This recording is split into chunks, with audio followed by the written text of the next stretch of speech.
Okay, let's unpack this. Have you ever done everything right?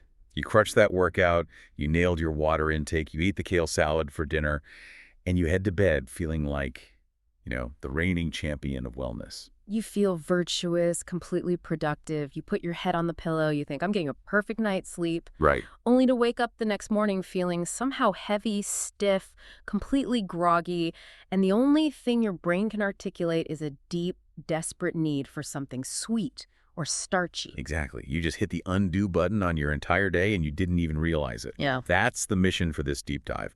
What if we told you that the seemingly harmless rituals you perform in that last hour before turning out the light might be actively sabotaging your deepest biological repair processes? And that's really the core concept here. Sleep isn't a luxury. It's not passive. It's an active state where your body performs critical maintenance. It's when you run crucial detoxification, control inflammation, and repair cellular damage. So today we are deep diving into 7 extremely common nighttime habits. Habits that are essentially flicking the switch and turning off your body's survival genes, accelerating aging, and making sure you wake up feeling fundamentally worse than when you went to bed. We've taken all your research, your notes, and we're distilling it into totally actionable knowledge. We want you to walk away from this deep dive with 7 things you can stop doing tonight to maximize those crucial nighttime hormones and inflammation control systems. Let's start with the most common and I think often misunderstood form of nighttime sabotage, the fuel you put in the engine. The ultimate betrayal. So habit number 1 is the curse of late-night carbs and sugar. We're talking about the obvious culprits, cookies, ice cream, but also the sneaky ones that break down into glucose super quickly. The late-night crackers, the residual pasta from dinner, or even toast. This is where the mechanisms get really fascinating, especially if you have performance or longevity goals. Eating sugar or highly refined carbs right before sleep causes an immediate significant spike in your blood glucose. And if you're trying to build muscle or burn fat overnight, why is that glucose spike so disastrous? Because that spike is essentially a highly efficient assassin aimed straight at your growth hormone.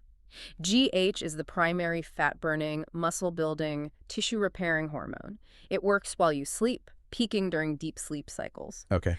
But when you eat sugar, the resulting insulin spike blunts, or in some cases entirely nullifies, the GH release. You had that amazing evening workout. Yeah. You just press reset with a couple of biscuits. The body prioritizes lowering blood sugar above all else. So we've effectively interrupted the repair crew before they even started their shift. But where's the line? If I eat a massive protein-heavy dinner at, say, 6 p.m., is a small handful of complex carbs at 9 p.m. still going to ruin the GH spike? It really depends on your metabolic speed, but generally, yes. The goal is to maximize that fasting window overnight.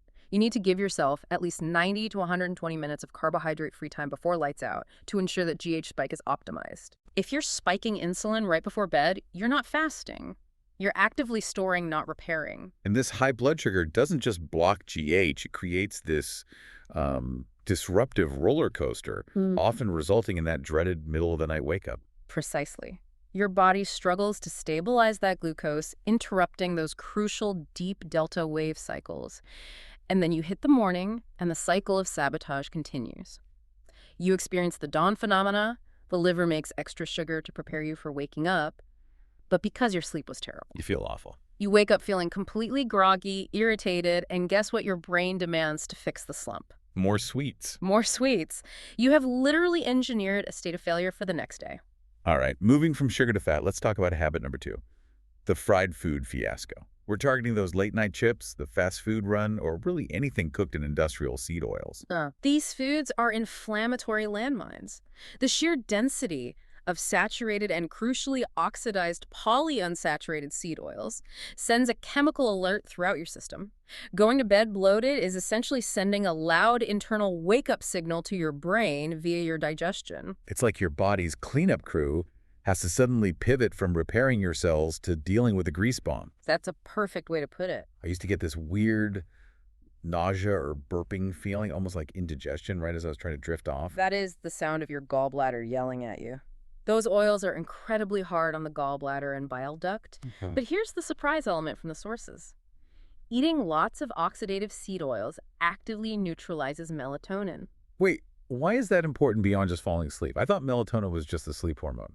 But it's so much more than a sleep initiator. It is a profoundly powerful antioxidant, potentially even more critical than glutathione, which is your body's master antioxidant.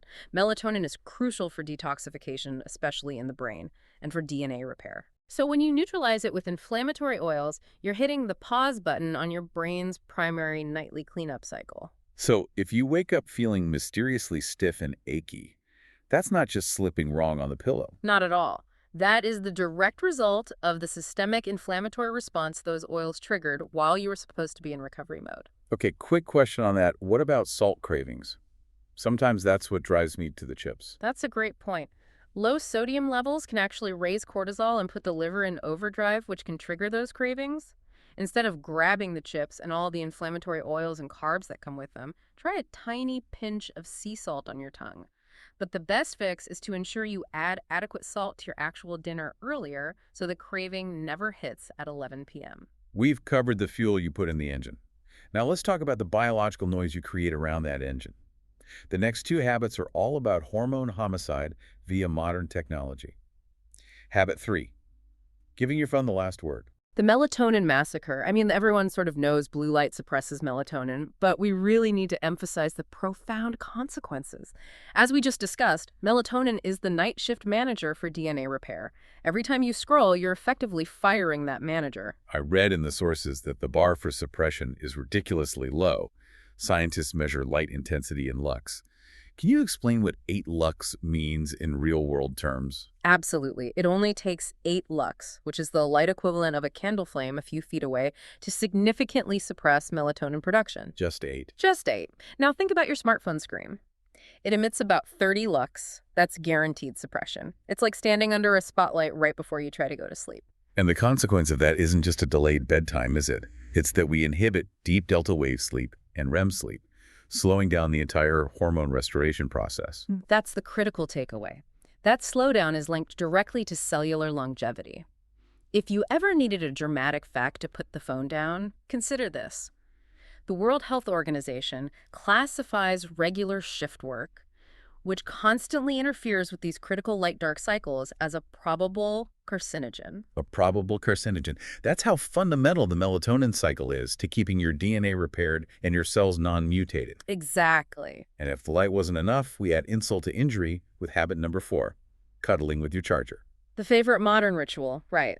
Falling asleep with the phone right on the nightstand, or worse, under the pillow, plugged in. The phone, and more significantly, the charging cable itself, emit electromagnetic fields, or EMFs. Calling it bad energy sounds a bit vague. How should we conceptualize what's happening here? Think of it as electrical interference. Your brain uses incredibly precise, low-level electrical signals to regulate sleep cycles, cycle hormones, and repair processes.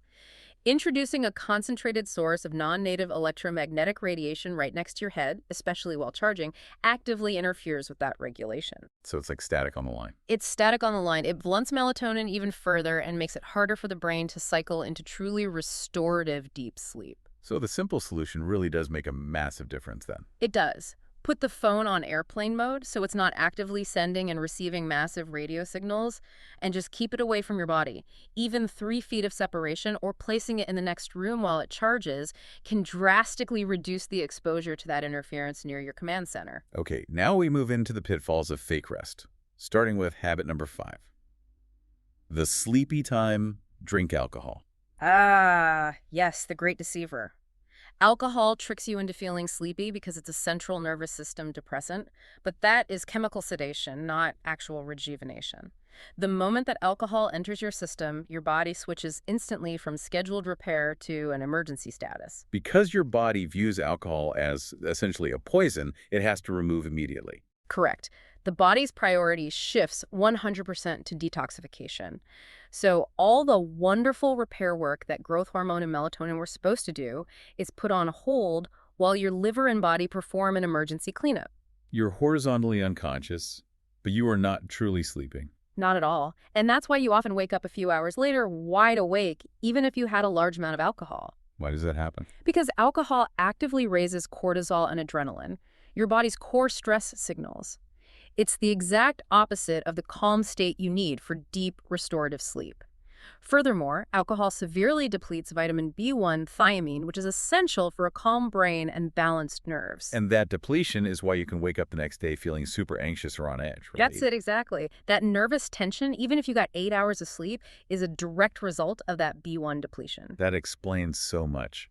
So if I'm worried about nervous tension and I need a genuine biological alternative for relaxation, what should I reach for instead of the wine? A fantastic non-sabotaging solution is sipping magnesium glycinate in warm water before bed.